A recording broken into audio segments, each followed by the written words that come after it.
Méditation du 31 mars, sa propriété rachetée. Car les armes avec lesquelles nous combattons ne sont pas charnelles, mais elles sont puissantes devant Dieu pour renverser des forteresses. Nous renversons les raisonnements et toute hauteur qui s'élève contre la connaissance de Dieu et nous amenons toute pensée captive à l'obéissance au Christ. 2 Corinthiens 10 et versets 4 à 5. En fréquentant des hommes déraisonnables et méchants, ceux qui croient à la vérité doivent veiller à ne pas se rabaisser au même niveau. En utilisant les mêmes armes sataniques que leurs ennemis, en laissant libre cours à de forts sentiments personnels et en suscitant contre eux-mêmes et contre l'œuvre que le Seigneur leur a confiée de la passion et une inimitié amère. Élevez Jésus sans cesse. Nous sommes des ouvriers avec Dieu. Nous sommes dotés d'armes spirituelles puissantes pour renverser les forteresses de l'ennemi. Nous ne devons en aucun cas dénaturer notre foi en ajoutant des attributs non chrétiens dans l'œuvre. Exaltons la loi de Dieu comme nous liant à Jésus-Christ et à tous ceux qui l'aiment et gardent ses commandements. Manifestons également de l'amour pour les âmes pour lesquelles le Christ est mort. Notre foi doit être démontrée comme une puissance dont le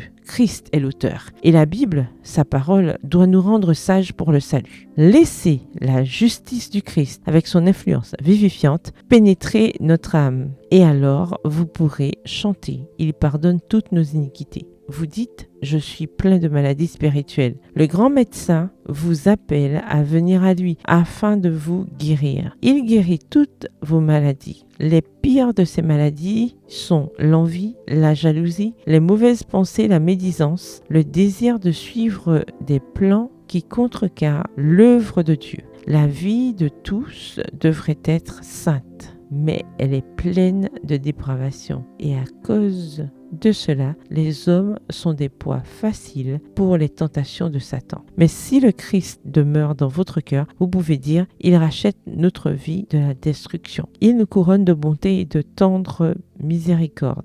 Alors que des chants de louange soient sur nos lèvres et dans notre cœur. Méditez sur les souffrances que le Christ a endurées pour nous. Au lieu de chercher quelque chose à critiquer et à condamner chez les autres, remerciez le Seigneur pour son pardon. Le Christ est attristé quand nous critiquons et accusons, car c'est l'œuvre de Satan. Puisons de l'eau aux sources du salut et louons le Seigneur. Ce n'est pas en sermonnant que l'on prouve qu'on est né de nouveau. C'est apprécier la tendresse du Christ envers les brebis de son pâturage qui en donne la preuve.